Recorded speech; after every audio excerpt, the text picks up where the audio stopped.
Rebels danger bells మోగిస్తున్నారు. సొంత party అభ్యర్థులపై తిరుగుబాటు చేస్తూ హడలెత్తిస్తున్నారు. రాష్ట్రంలోని మొత్తం 16 నియోజకవర్గాల్లో రెబెల్స్ ఎఫెక్ట్ స్పష్టంగా కనపడుతుండగా కూటమి అభ్యర్థులకు కంటి మీద కునుకు లేకుండా పోతోంది. వాస్తవానికి 30 పైగా నియోజకవర్గాల్లో రెబెల్స్ ఉంటే 14 మందిని సామా దానా భేద దండోపాయాలను ఉపయోగించి తప్పించారు. ఇక మిగిలిన 16 మంది నామినేషన్ల ఉపసంహరణకు ససేమిరా అనటంతో ఆయా నియోజకవర్గాల్లో త్రిముఖ పోటీ అనివార్యమైంది. పైగా కొన్ని నియోజకవర్గాల రెబెల్స్ కు గ్లాస్ గుర్తు కేటాయించడం రాజకీయంగా హీట్ పుట్టిస్తోంది.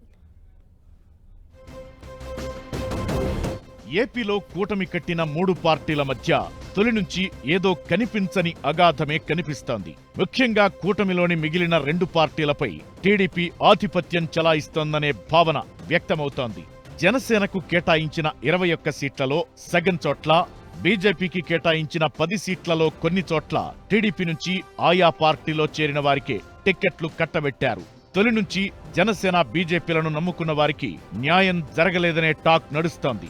ఇదే సమయంలో కూటమి పొత్తులంటూ తమ సీట్లకు ఎసరు పెట్టడాన్ని టీడీపీ నేతలు జీర్ణించుకోలేకపోతున్నారు. దీంతో పైకి నవ్వులు, కడుపులో కత్తులు అన్నట్లే పొత్తు రాజకీయం నడుస్తోంది. ఇక నామినేషన్ల ఉపసంహరణ తరువాత ఇది మరింత స్పష్టంగా కనిపిస్తోంది. పొత్తుల్లో సీట్లు దక్కలేదనే ఆగ్రహంతో 16 చోట్ల రెబెల్స్ రంగంలో ఉండగా ఇందులో టీడీపీ ప్రధాన నేతలైన నందమూరి బాలకృష్ణ, రఘురామకృష్ణంరాజు, పరిటాల సునీత, పూసపాటి అదితి గజపతిరాజు తదితరులను రెబెల్స్ షేక్ చేస్తున్నారు. ఉండిలో రఘురామపై మాజీ శివరామరాజు శివాలెత్తిపోతున్నారు. పార్టీలో చేరిన 2 రోజుల్లో ఆయనకు టికెట్ ఎలా ఇస్తారంటూ అగ్గిమీద గుగ్గిలమవుతున్నారు శివరామరాజు. ఇక హిందూపురంలో ఓటమే ఎరుగని బాలకృష్ణకు శ్రీపీఠం పీఠాధిపతి బీజేపీ నేత పరిపూర్ణానంద వణుకు పుట్టిస్తున్నారు. హిందూపురం అసెంబ్లీతో పాటు లోక్సభ సీటు నుంచి పోటీ చేస్తున్న పరిపూర్ణానంద హిందూ ఓట్లను చీల్చితే బీజేపీతో పొత్తులో ఉండటం వల్ల మైనారిటీ ఓట్లు వైసీపీకి మళ్లే పరిస్థితులు కనిపిస్తున్నాయి. దీంతో బాలకృష్ణకు టెన్షన్ పెరిగిందంటున్నారు. ఇక రాప్తాడులో పరిటాల సునీతపైన రెబెల్ పోటీకి దిగడంపై విస్తృత చర్చ జరుగుతోంది.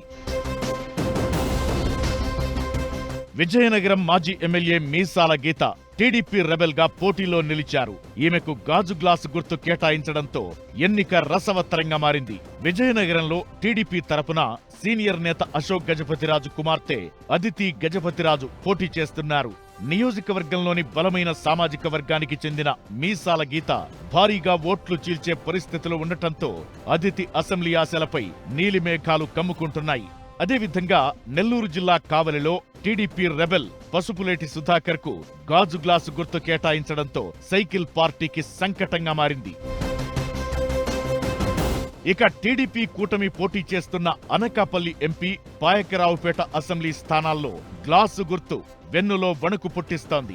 ఆయా నియోజకవర్గాల్లో ఇండిపెండెంట్లకు గ్లాసు గుర్తు రాకుండా తీవ్ర ప్రయత్నాలు చేసిన సీఎం రమేష్, టీడీపీ మహిళా అధ్యక్షురాలు అనితకు నిరాశే మిగిలింది. ఇవన్నీ ఒకెత్తైతే చిత్తూరు జిల్లాలోని సత్యవేడులో టీడీపీకి 2 రెబెల్ అభ్యర్థులు సవాల్ విసురుతున్నారు.